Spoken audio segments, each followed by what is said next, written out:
everyone, today I'm going to share with you this simple recipe to make your own sun protecting SPF30 lip balm. So what you're going to need to make this basic SPF30 lip balm is some sort of oils, whichever you prefer. My favorite for lip balm is organic olive oil, and I like the organic sunflower oil because it's high in vitamin E.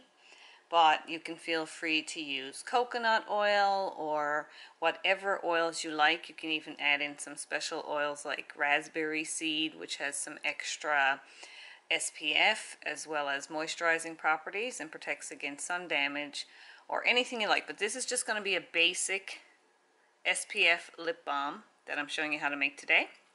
So we're going to need some oil, and we're going to need 3 teaspoons of oil.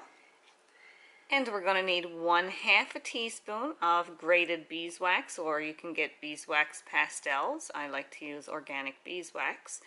If you're vegan, I'll link up here in the top corner to my basic lip balm recipe that's vegan, and you can use that and then just add the zinc oxide. Some little container. I use this for heating on the stove, but you can feel free to use a double boiler. This can be a little dangerous if you're young and you're doing this. You want an adult to help you. And for the natural sun protection, we're going to use a non-nano zinc oxide powder. And I didn't realize this jar was so big. I got this from a Canadian supplier, New Directions. So we're only going to need just a little less than 1/2 teaspoon. So for an SPF 30, I'm not scientific about this, as you know, so I'm not going to guarantee you an SPF 30, but you need approximately 20% of your overall, 18 to 20% of your overall finished product to be zinc oxide powder, and that will give you an SPF of about 30. So regardless, it's going to give you some significant sun protection. So let's get started, and it's all pretty simple. So as I do with all my lip balm recipes, I'm just going to lay this little stainless steel condiment cup. You can get these on Amazon. I'll link that in the description box below, on the edge of my burner, and I'm going to turn my burner on about a medium heat. And be very careful of your fingers, please, if you're going to do it this way. Otherwise, just use a double boiler. We don't want the heat too high. We don't want to burn or smoke our waxes and oils. You want to keep the temperature pretty low there. And then I'm just going to add in my oils and melt it together. Now, I have multiple lip balm recipes on my YouTube channel here. I'll link some of them in the end of this video, so just stay tuned at the end. And I'll have some of them there, and I'll link some in the description box below as well. But this is just a basic SPF lip balm. So I'm going to add in, I need 3 teaspoons of oil, so I'm going to add about 1.5 teaspoons of my sunflower oil, and about 1.5 teaspoons of my olive oil. So I'll just melt this down here now, and then I'm going to make sure that all that wax inside of there gets melted. And when it's all melted, I'll show you what you'll do next.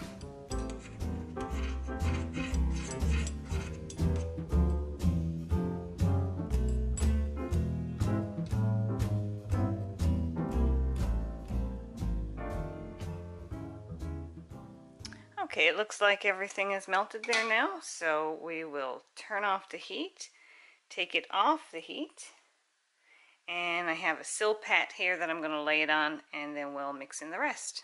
Okay, so I have about 20% zinc oxide powder here, which is about a little less than 1/2 teaspoon, should make up about 20% of the mixture.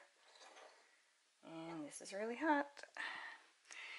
So this can be a little bit difficult to incorporate, so we're just going to put in a little bit at a time and then stir it through.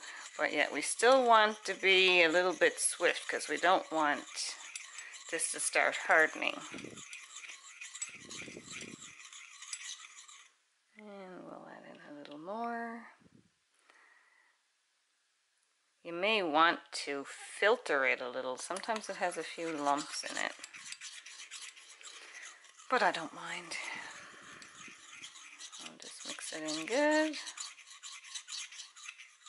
Now you can tint this as well if you wanted to tint it, because it will have a very, very slight light cast, but I don't mind it. I'll put it on under a tinted lip balm if I wanted to, and then we'll add the last of that in there.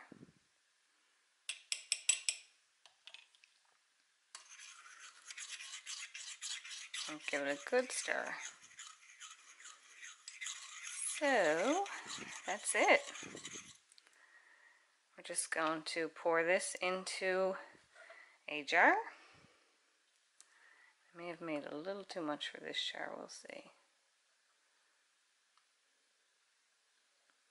I have a little extra left over there. So I'll pour that into another little container. So we'll just let this sit here now until it cools, and then we'll be ready to use our sun protecting lip balm. Don't you love those times when you're talking away and your camera's not recording? So I've already dug into this and showed you, but my camera didn't record it. So here it is, and we're all finished up, and as you could tell, it was really simple to make. It's a nice soft lip balm, and it doesn't really have much of a cast. There's just a very mild light cast. Let me see, if your skin was really dark, would it be noticeable? I don't say you'll notice it at all. So this is a great base for under your lipstick, or to use as a lip balm itself. I even use it on my hands because I have very dry hands, and it's great for out in the garden, rubbing it into your hands and having a little bit of sun protection, because I do get sun damage on my hands from being out so much in the garden. And that's that. So another really quick and simple, and this is a good base recipe. You can go ahead and make it your own. Like I said, you can add different types of oils into it. You can add some tint to it if you prefer, and even a little bit of glitter or shimmer, because it's a nice sort of glossy balm. So that's that. I hope you enjoyed this very simple recipe to make your own sun protecting lip balm.